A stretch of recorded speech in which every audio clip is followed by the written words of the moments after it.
आज सरयू जयंती का साप्ताहिक कार्यक्रम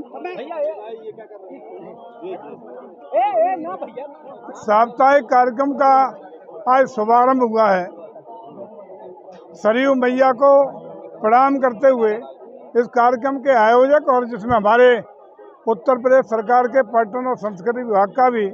सहयोगात्मक भूमिका रहती है।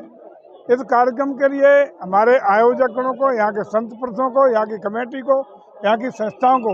मैं बहुत बहुत बधाई देता हूँ और शुभकामनाएं देता हूँ, जिन्होंने देश और विश्व की जनता को,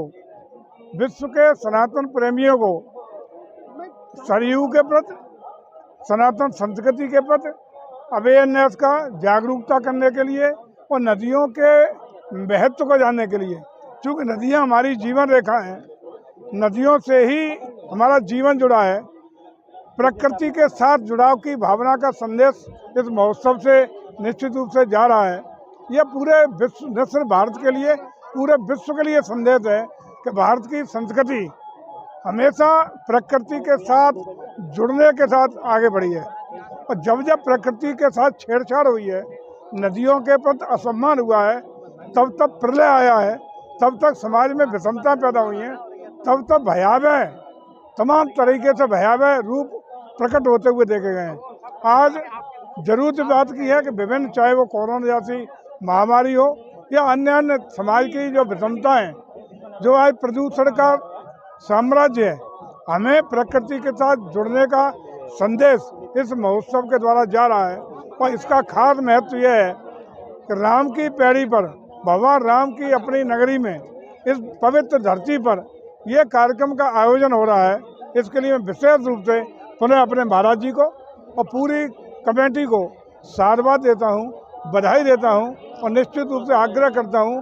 कि नदियों के प्रति सम्मान, प्रकृति के साथ जुड़ाव का ये जो अद्भुत कार्यक्रम शुरू हुआ है, ये देश और दुनिया को एक नया संदेश देने का काम करे। और उत्तर प्रदेश में जीवन रेखा के रूप में सरयू मैया की कृपा हम सबको मिलती रहे,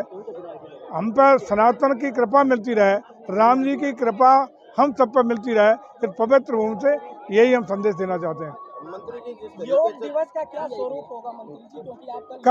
कल विश्व योग दिवस भी है और विश्व का योग दिवस अंतर्राष्ट्रीय स्तर पर पूरे विश्व में व्यापक रूप से बनाने का कार्यक्रम रहेगा। उत्तर प्रदेश की धरती पर एक एक गांव तक, एक एक घर तक योग का संदेश पहुंचे, क्योंकि योग जीवन का अभिन्न हिस्सा आवश्यक है। योग से ही हम निरोग रह सकते हैं, ये संदेश देने का काम करना है। इसलिए मेरा आग्रह है कि सब लोगों को, हमारी सरकार ने, सभी विभागों ने व्यवस्था दी है, स्कूल हों, गांव हों, ग्राम पंचायत हों, नगर पंचायत हों या सरकारी, गैर सरकारी या सामाजिक संगठन हों, उन सबका प्रयास है कि प्रदेश में और देश में रहने वाला हर व्यक्ति कल योग के साथ अपने को जोड़े, योग को जीवन में ग्रहण करें और योग के द्वारा अपने को निरोग रहने का संदेश दे करके अपने जीवन को कृतार्थ करने का काम करें।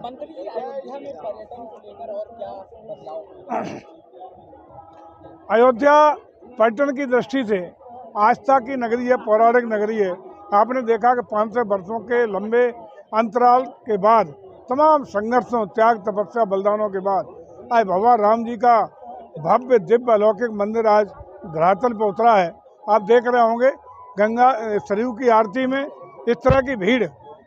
आना, ये सिद्ध करता है कि लोगों की आस्था, लोगों की भावनाएं हमारी अयोध्या, श्री अयोध्या जी के प्रति, सरयू जी के प्रति, इस पवित्र धाम के प्रति जुड़ी हुई है। इसको और विशाल का रूप देने के लिए और वैभवशाली बनाने के लिए, वैभव की पराकाष्ठा तक पहुंचाने के लिए, और इस नगरी को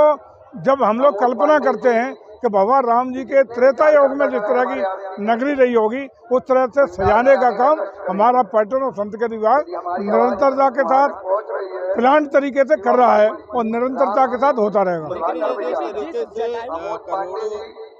परियोजनाएं यहाँ पर चल रही है,